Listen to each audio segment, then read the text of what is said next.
ធ្វើយ៉ាងនឹងចូលទៅដណ្ដឹងកូនគេយកខ្ញុំទៅសំញ៉ែឲ្យគេគួចគុណណាពីនិតអ៊ីននេះសែនហៅអ៊ីនមិនហ៊ានទៅអង្អាគួយចិត្តម៉ែក្មេកពីនិតជំរិតដេញដោលសួរថាមើលមុខមើលដៃជើងឲ្យក្រប់ឈរឡើងបងវិល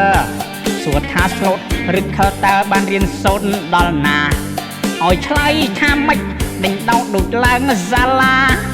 ឲ្យឯងវាចាគេចាំលប់ស្ដាប់សំនៀ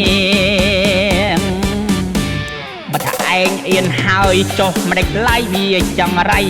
បាក់កែវបែកកែវខ្ចីឲ្យគេសើចកាខ្អាយ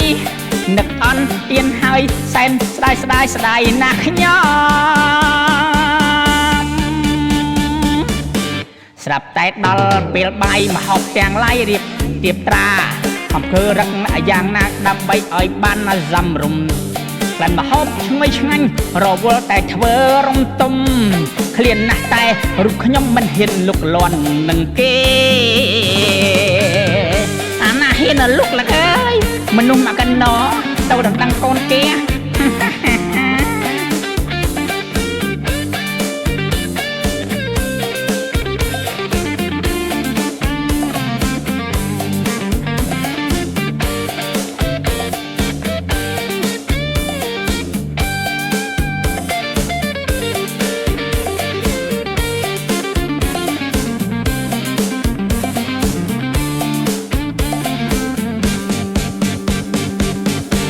ស្រាប់ដល់ពេលបាយមកហូបទាំងឡាយរៀបទៀបត្រាខំរៀបរឹកយ៉ាងណាដើម្បីឲ្យបានសំរុំក្លិនម្ហូបឈ្ងុយឆ្ងាញ់រវល់តែធ្វើរំទុំឃ្លានណាស់តែរូបខ្ញុំមិនហ៊ានលុកលាន់ណានឹងគេលោកអើយអាណាហ៊ានតែលុកបើមនុស្សជុំវិញខ្លួនម៉ែក្មេងក៏តាមដានមើលឯងមើលដល់ហើយ